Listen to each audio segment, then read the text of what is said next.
नमस्कार दोस्तों, विक्रम शिला शास्त्री सर की ओर से डे बाय डे हम आपको शानदार मटेरियल्स अवेलेबल करा रहे हैं। तो आप लाइक, शेयर और सब्सक्राइब करना ना भूलें और इसके साथ साथ आपके कमेंट्स हमको मिले ताकि ना हम और भी आपके स्टडी को इफेक्टिव बना सकें और घर बैठे आपको क्लासरूम का टच फीलिंग करवाएं। Thanks a lot. Vikram Shila Shastri sir की साइंस की दूसरी क्लास में स्टूडेंट्स आप सबका स्वागत है। बिल्कुल बेसिक से पॉइंट को ले रहे हैं, आपके अंडरस्टैंडिंग को कर रहे हैं क्लियर और कंटेंट्स बिल्कुल एग्जाम के अकॉर्डिंग। सारे एग्जाम चाहे आपका CGL का हो, 10+2 वाला लेवल का हो, CET हरियाणा का एग्ज़ाम हो, KVS का हो, दिल्ली PRT का हो, रीट का हो, समान रूप से हर एग्ज़ाम में और यहाँ तक लेके UPSC तक आपको काम देने वाला है। तो ध्यान देंगे। आज का पहला प्रश्न है आपका, पदार्थ की कठोरता को किस स्केल पर मापते हैं? उत्तर होगा मोह स्केल। मोह नाम के साइंटिस्ट ने दिया, इसलिए इसको बोलते हैं मोहस हार्डनेस स्केल। तो hardness of matter is measured on which scale? Answer हुआ मोह स्केल। फिर आपको आ जाए मोह स्केल पर सबसे कठोर पदार्थ, तो वो है हीरा, डायमंड। और बोल दे सबसे नरम पदार्थ अर्थात सबसे कम कठोर पदार्थ ग्रेफाइट। तो यहाँ स्टूडेंट्स यह भी जान लें ये डायमंड और ग्रेफाइट ये है क्या। तो हीरा और ग्रेफाइट कार्बन का शुद्धतम रूप है, द प्यूरेस्ट फॉर्म। ये कार्बन का अपरूप है, एलोट्रॉप ऑफ कार्बन। अपरूप क्या होता है, अपरूपता क्या होता है, एलोट्रॉपी? तो किसी तत्व का, एलिमेंट का दो या दो से अधिक रूपों में पाया जाना, उसका एग्जिस्टेंस 2 और मोर देन 2 फॉर्म में, जिसके केमिकल प्रॉपर्टीज तो इक्वल होते हैं, समान, लेकिन फिजिकल प्रॉपर्टी उनके अलग अलग होते हैं। रासायनिक रूप से वो समान होते हैं, उनमें भौतिक गुण में अलग। जैसे हीरा का भौतिक गुण है कठोरता, ग्रेफाइट है नरम, लेकिन केमिकली दोनों कार्बन है। अब हीरा, डायमंड जो है ये तो है बैड कंडक्टर, ग्रेफाइट है गुड कंडक्टर। तो ये यहाँ से देखिए स्टूडेंट्स आपको मिल गया साथ साथ कि डायमंड क्या है, ग्रेफाइट क्या है, एलोट्रॉपी क्या होता है। तो साथ साथ ध्यान देंगे आप, कितना चीज मिल रहा है एक साथ। और आ जाए मोह स्केल पर प्रथम 3 कठोर पदार्थ कौन सा है? तो डायमंड, हीरा, कोरंडम, टोपाज, जिनके अंक दिए हुए हैं 10, 9 और 8, और सबसे कम वाले में है ग्रेफाइट।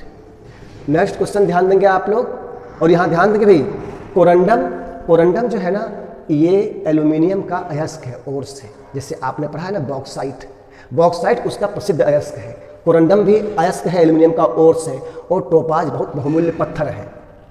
नेक्स्ट क्वेश्चन है आपका है कि 1300 BC में, BC मतलब बिफोर क्राइस्ट, ईसा पूर्व, 1300 ईसा पूर्व में भारत के किस ऋषि ने यह बतलाया कि पदार्थ अत्यंत छोटे कणों से मिलकर बना होता है? कनाद ऋषि ने बताया। महर्षि कनाद जो है ना, इन्होंने वैशेषिक दर्शन दिया। वैशेषिक दर्शन को परमाणुवाद भी बोलते हैं, और महर्षि कनाद का एक नाम उलूक भी है। 1808 ईस्वी में किस साइंटिस्ट ने यह बतलाया कि पदार्थ अत्यंत छोटे छोटे अविभाज्य कणों से, दैट मीन्स इंडिविजुअल पार्टिकल से मिलकर बना होता है, जिनको एटम कहते हैं, परमाणु कहते हैं। तो वो साइंटिस्ट हुआ जॉन डाल्टन, इंग्लैंड का। इंग्लैंड के जॉन डाल्टन ने 1808 ईस्वी में, ये ध्यान देंगे, उस साइंटिस्ट का नाम क्या है? John Dalton. तो आपको आ जाए कि आधुनिक युग में 1808 ईस्वी में परमाणु का सिद्धांत सबसे पहले किसने दिया? तो जॉन डाल्टन ने दिया। तो उस समय उन्होंने ही बतलाया था कि ये इसका संभव नहीं है विभाजन, लेकिन बाद में इलेक्ट्रॉन, प्रोटॉन, न्यूट्रॉन का आविष्कार हो गया, तो इस सिद्धांत को आगे बढ़ाया गया, लेकिन फर्स्ट ये दिया था इन्होंने। नेक्स्ट क्वेश्चन आपका है, और ये हम लोग पढ़ चुके हैं कि परमाणु के 3 मौलिक कण हैं, इलेक्ट्रॉन, प्रोटॉन, न्यूट्रॉन। अब आपको ना अभी CET के एग्जाम में बहुत महत्वपूर्ण क्वेश्चन है, और पीछे एग्जाम में आया हुआ क्वेश्चन है ये कि आपका इलेक्ट्रॉन के ऊपर चार्ज, आवेश की मात्रा क्या होती है? तो जो अमाउंट है, परिमाण है, मात्रा है, वो 1.602 multiply by 10⁻⁻19 coulomb. Coulomb SI unit है चार्ज की, आवेश की। तो ध्यान देंगे इलेक्ट्रॉन पर, प्रोटॉन पर दोनों अमाउंट तो इक्वल है चार्ज का, लेकिन इलेक्ट्रॉन में माइनस, प्रोटॉन में प्लस, ये ध्यान देना है आपको। तो ये आपको आ जाए कि आवेश की मात्रा, तो ये ध्यान रखना है। ऐसे ध्यान देंगे आपको mass of electron, mass of proton, mass of neutron.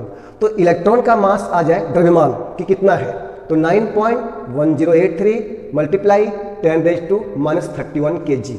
और ध्यान देंगे kg में है तब तो -31। अब मान लीजिए आपने याद कर लिया kg में और वहां आ गया ग्राम में, तो आपको पता ही है कि 1 kg होता है 1000। तो यहाँ मल्टीप्लाई 10⁻³ होगा, तो वो 3 यहाँ आप कम कर देंगे, दैट मीन्स -28 होगा। तो ये आपको ध्यान देना है भाई कि अगर kg में आ जाए तो, ग्राम में आ जाए तो, बहुत सिंपल बात है लेकिन फिर भी अलर्ट रहना है। मास ऑफ प्रोटॉन 1.672 मल्टीप्लाई 10⁻⁻27 kg। यहाँ भी वही करना है आपको। अगर ये ग्राम में आ जाए तो 3 कम होगा क्योंकि मल्टीप्लाई होगा 10⁻3, तो ये होगा 24। और mass of neutron equal to mass of proton, तो न्यूट्रॉन और प्रोटॉन के द्रव्यमान बराबर होते हैं। तो ये ध्यान देना है, जो प्रोटॉन का वही न्यूट्रॉन का। तो यहाँ आपको ना इलेक्ट्रॉन, प्रोटॉन, न्यूट्रॉन तीनों के मास भी समझ में आपको आ गया, और इलेक्ट्रॉन प्रोटॉन दोनों पर चार्ज कितना है ये भी आपको आ गया। और आप पढ़ चुके हैं न्यूट्रॉन पर 0 चार्ज, नो चार्ज है, और ये एटम के न्यूक्लियस पर चार्ज है पॉजिटिव, और एटम पर चार्ज क्या है, तो 0, no charge. Electrically atom has no charge, क्यों, क्योंकि जितने उसमें प्रोटॉन है उतने उसमें इलेक्ट्रॉन है, इसलिए उस पर कोई चार्ज नहीं होता है। अब नेक्स्ट पॉइंट आप ध्यान देंगे अच्छे से, क्योंकि हम लोग समझ चुके हैं कि एटॉमिक नंबर क्या होता है, मास नंबर क्या होता है। किसी भी एटम में जितने होते हैं प्रोटॉन उतने ही इलेक्ट्रॉन, उसको बोलते हैं हम एटॉमिक नंबर, हिंदी में परमाणु संख्या या परमाणु क्रमांक। तो अगर वो आप समझ गए तो अब आप ना आइसोटोप्स, आइसोबार्स, आइसोइलेक्ट्रॉनिक और आइसोटोन्स ये समझ जाएंगे, और इस पर एग्जाम्पल बेस्ड क्वेश्चन आपको आएगा। तो ध्यान देंगे आइसोटोप समस्थानिक में क्या ध्यान देना है कि एक ही तत्व के ऐसे परमाणु जिनके एटॉमिक नंबर, परमाणु संख्या समान किंतु मास नंबर डिफरेंट हो। तो यहां पॉइंट देना है कि आइसोटोप्स में क्या हो भाई, एक ही एलिमेंट, एक ही तत्व के परमाणु होगा, number 1। Number 2 atomic number equal होगा 2। नंबर 3 मास नंबर डिफरेंट होगा। और आपको बताया था कि सिंबल में लिखते हैं एटम को, एलिमेंट को, जो शुरुआत किया था बर्जिलियस ने, और नीचे वाला एटॉमिक नंबर है, ऊपर वाला मास नंबर है। तो ध्यान देंगे आपको, यहां देखिए ये तीनों देखिए, एक ही तत्व हाइड्रोजन परमाणु है, एक ही तत्व हाइड्रोजन के परमाणु है ये। अब देखिए यहां पर ध्यान देंगे तो आपको आ जाए कि हाइड्रोजन के समस्थानिक कितने होते हैं, 3। जो 1H1 है इसको बोलते हैं protium, 1H2 deuterium, 1H3 tritium या ट्राइटियम। तो ये तीनों के नाम भी आ गए आपको यहां से। तो आ जाए हाइड्रोजन के समस्थानिक कितने होते हैं, 3 होते हैं। फिर आपको आ जाए हाइड्रोजन के का कौन सा समस्थानिक रेडियो आइसोटोप है, तो ये ट्रीटियम है, 1H3। ऐसे ही कार्बन के देखिए 6C12, 6C14। आप कार्बन के समस्थानिक कितने हैं, तो 2 है, ये देखिए। और ऐसे भी आ जाए आपको कि कार्बन के किस आइसोटोप्स का यूज फॉसिल्स, जीवाश्म की आयु ज्ञात करने में होता है, तो 6C14, या कार्बन डेटिंग सिस्टम के द्वारा जीवाश्म की आयु ज्ञात करते हैं। तो यह भी ध्यान देना है, साथ साथ आपको मिल गया। ऐसे ही अगर हम इस तरह से एग्जाम्पल और देख लें आपका यूरेनियम के समस्थानिक का, तो यूरेनियम एक हो गया 92 235, और एक हो गया यूरेनियम 92 238। तो जो 35 वाला है इसका यूज न्यूक्लियर रिएक्टर में, एटॉमिक पावर प्लांट में फ्यूल के रूप में होता है। और जो 238 वाला है यूरेनियम 238 का यूज चट्टान की आयु, पृथ्वी की आयु ज्ञात करने में किया जाता है। तो आपको आ जाए यूरेनियम डेटिंग सिस्टम, अर्थात यूरेनियम 238 का यूज कहाँ होता है, तो पृथ्वी की आयु ज्ञात करने में, चट्टान की आयु ज्ञात करने में। ये हो गया आइसोटोप्स समस्थानिक क्या होता है, उसके एग्जाम्पल पहचान करने वहां आपको आ जाए। तो आइसोटोप समझ गए आप। अब है आइसोबार्स, समभारिक। नाम यह सम मतलब समान, भार समान। इसमें क्या होगा, इसमें भार समान होगा। इसमें ना भिन्न भिन्न तत्वों के परमाणु, अलग अलग तत्व के एटम्स होंगे, उनका मास नंबर इक्वल होगा, भार इक्वल होगा, अर्थात भार समान होगा, किंतु नंबर, एटॉमिक नंबर उनके भिन्न होंगे। जैसे देखिए 6C14, 7 नाइट्रोजन 14, ये कार्बन है, ये नाइट्रोजन है। अब देखिए यहाँ पर ऊपर वाला भार इक्वल है, नीचे भिन्न है। ऐसे देखिए आर्गन का, कैल्शियम का, ये। तो आपको एग्जाम्पल दे दे वहां ध्यान करना है। तो आइसोटोप्स क्या होता है, आइसोबार्स क्या होता है, पक्का हो गया आपका। अब यहां है सम इलेक्ट्रॉनिक, सम मतलब समान, इलेक्ट्रॉनिक इलेक्ट्रॉन, आइसो इलेक्ट्रॉनिक, जहां क्या होगा आपका, क्या इक्वल होगा, इलेक्ट्रॉन समान मिलेगा आपको। जैसे एग्जाम्पल के लिए सोडियम आयन, मैग्नीशियम आयन। तो ध्यान देंगे, सोडियम से एक इलेक्ट्रॉन निकल गया तो बन गया Na+, मैग्नीशियम से 2 निकल गया तो Mg++। अब इसमें भी 10 इलेक्ट्रॉन है, इसमें भी 10 इलेक्ट्रॉन, सम इलेक्ट्रॉनिक का एग्जाम्पल। और ध्यान देंगे यहां से आपको आ गया भाई आयन।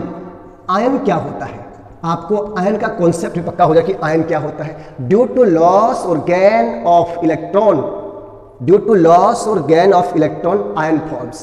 जब किसी एलिमेंट से, एटम से इलेक्ट्रॉन का लॉस हो जाए या गेन हो जाए तो बनेगा आयन। अगर लॉस हो गया तो पॉजिटिवली चार्ज होगा, गेन हो गया तो नेगेटिव चार्ज होगा। जैसे आप आगे हम पढ़ाएंगे आपको कि जो मेटल्स होते हैं वो इलेक्ट्रॉन को लूज करते हैं तो पॉजिटिवली चार्ज होते हैं, और जो नॉन मेटल्स हैं वो गेन करते हैं इलेक्ट्रॉन को तो नेगेटिवली चार्ज होते हैं। जैसे क्लोरीन एक इलेक्ट्रॉन को ग्रहण कर लिया तो बन गया Cl- बन गया वो।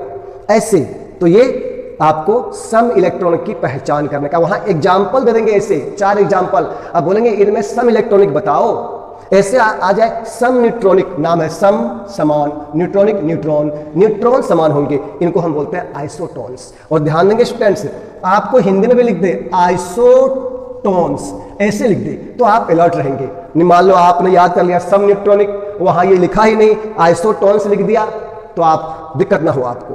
अब यहां देखिए, आप जानते ही हैं ऊपर वाला है proton plus neutron mass number, और नीचे वाला है इलेक्ट्रॉन या प्रोटॉन, तो इनको ऊपर नीचे माइनस करेंगे तो न्यूट्रॉन मिल जाएगा। तो वहां आपको एग्जाम्पल पहचान करने आ जाए तो ऊपर वाला नीचे वाला माइनस कीजिए। जैसे 6 और 14 माइनस किया 8, यहां माइनस किया तो 8, दोनों में इक्वल हो गया न्यूट्रॉन।